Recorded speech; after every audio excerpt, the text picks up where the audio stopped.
জীবনে না পাওয়ার কষ্ট কেমন করে হালকা করতে পারি, কেমন করে এটাকে ছোট করতে পারি, কষ্টের লেভেলটা কেমন করে কমাতে পারি, এটা জানার দরকার আছে না নাই? মানুষের জীবনের সবচেয়ে বড় তিতা সত্য কথা হচ্ছেই যে মানুষ এটা খুব সহজে পেয়ে যায়, এটার মূল্যায়ন সে করতে চায় না। আর যেটা সে পায় নাই, যোগ্য ছিল না তার, তবুও সে এটার প্রতি মায়া কমাতে পারে না। এটা মানুষের জীবনের সবচেয়ে বড় তিতা সত্য কথা। কলিজার টুকরা যুবক, আমার বোনেরা, জীবনে যদি না পাওয়ার কষ্টকে হালকা করতে চান, একটা বাক্য অলওয়েজ মাথায় রাখবেন, अगर जिंदगी में सब कुछ मिल जाए तो तमन्ना किस बात की करूंगा मैं। জীবনে যদি সব কিছুই পেয়ে যাই তাহলে আশা বলতে তো কিছু থাকবে না। জীবনে বাঁচতে হলে একটা আশার দরকার আছে না নাই? জীবনে থাকার জন্য, বেঁচে থাকার জন্য প্রত্যেকটা ধাপে ধাপে রবের উপরে একটা ভরসার দরকার আছে না নাই? আজ থেকে জীবনের সমস্ত না পাওয়া জিনিসগুলোকে আল্লাহর উপরে ভরসা করে ছেড়ে দেবেন। আল্লাহকে বলবেন, আল্লাহ, আমার জীবনে যা আমি পেয়েছি তুমি সব দিয়েছো, আর যা পাইনি তাও তো না দেওয়ার মালিক একজন, তিনি কে?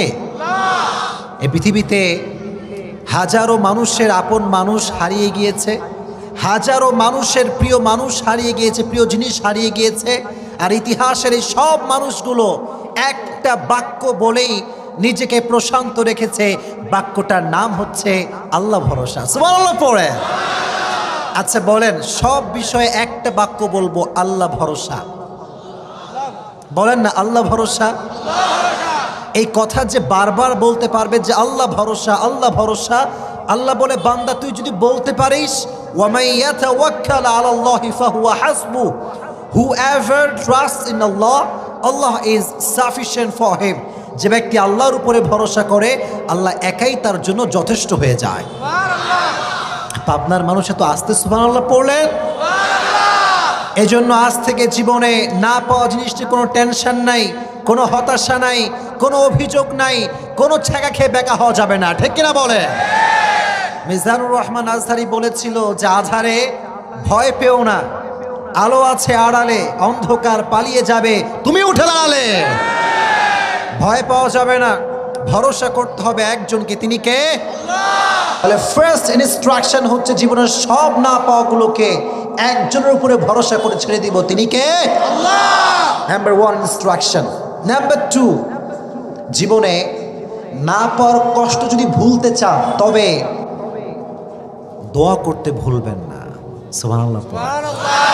হাদিসে এসেছে আত-তাকদীরু লা ইয়ারুদ, এই যে ভাগ্যটা আছে না, এই ভাগ্যের কোনো পরিবর্তন নাই, ইল্লা দোয়া।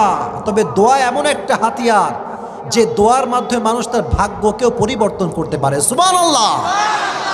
This is the power of সাপ্লিকেশন। এটা হচ্ছে দোয়া, দোয়ার পাওয়ার এইটা। আর জীবনের সমস্ত না পাওয়া জিনিসগুলোকে যুবক ভাইয়েরা কখনো নিজের শক্তি দিয়ে দেখবা না, রবের শক্তি দিয়ে দেখবা।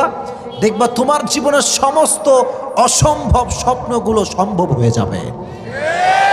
কারণ সব ক্ষমতার মালিক তো একজন, তিনি কে?